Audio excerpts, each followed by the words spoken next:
What do men like to be praised for? That you feel safe around me, that you enjoy spending time with me. With looks, I feel like 99% of the time it feels patronizing or like something my mother would say.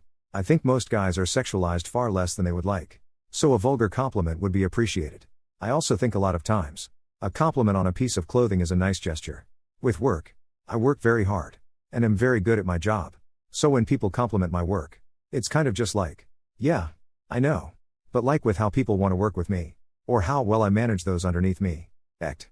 Compliments that show that you believe in him. One of the biggest things that makes a guy melt is when his partner supports him and believes in him.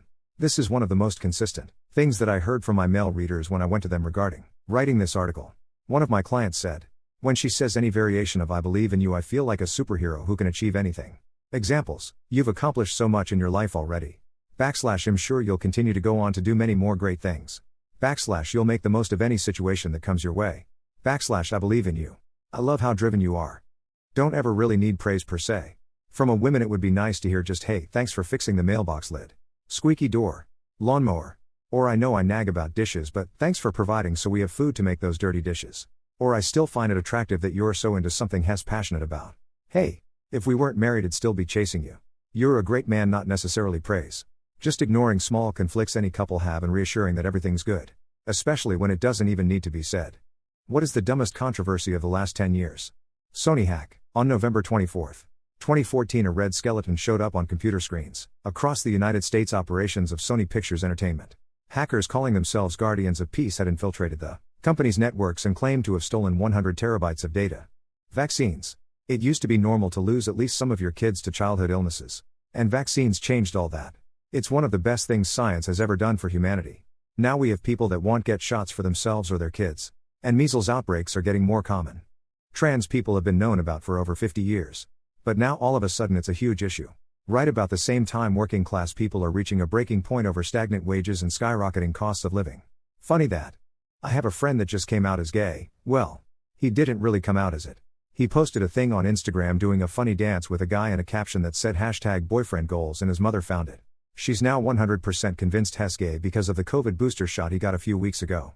She was freaking out about it like people tried to warn me that those fucking things cause shit like this and I didn't listen. I made him an appointment anyway. Now she's doing everything in her power to pray the gay away.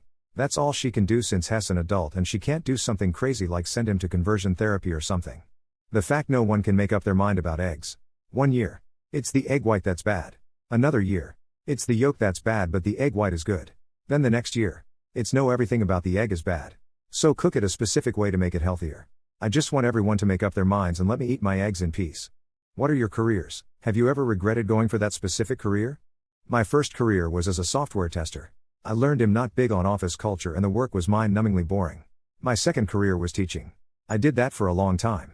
But honestly there are so many parallels between being a teacher and being in an abusive relationship that eventually I had to walk away. I love teaching. I hated being a teacher. My current career is escape room owner/designer. And while it's risky, I love it. A career isn't a life sentence. If you find yourself having regrets, switch gears.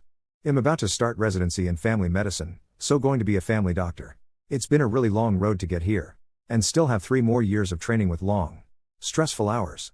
Sometimes I regret choosing this path. But most of the time I'm happy I've stuck with it. I'm in sales.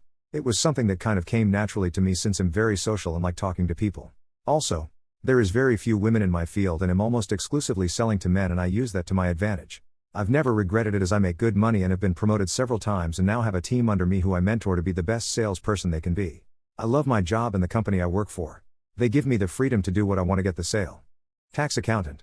I like it because I find it interesting enough to not get bored. But I also don't love it enough to where I'm constantly thinking about work.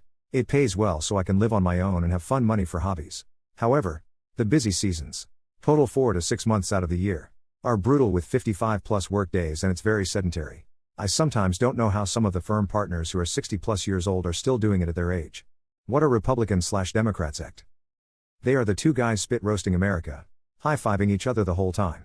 Political parties in the USA. They're the two main ones that hold 99% of the power. Republicans are generally conservative. Democrats are generally liberal. Some variation exists in both parties. Democrats, a conservative-based party in America, one of two options. Republicans, a conservative extremist party and fans of fascism and dictators, option 2 of 2 in America. Republicans are red. Democrats are blue, and don't forget that neither side cares about you. I am not from USA. But what I can say from an outside point is that there is no such thing as Republican, bad, and Democrat, good. There are two major political parties in the United States. The Democrats draw their support primarily from major urban areas and are in favor of larger, new government-sponsored health care, environmental regulation. The Republicans draw their support primarily from rural areas and are in favor of status quo or reduced federal government, and letting individual states govern. The simplest way to understand the differences is to Google the official party platforms of each party.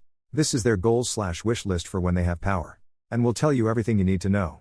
And you're not a dumbass for not knowing. Mainstream media is no longer informative.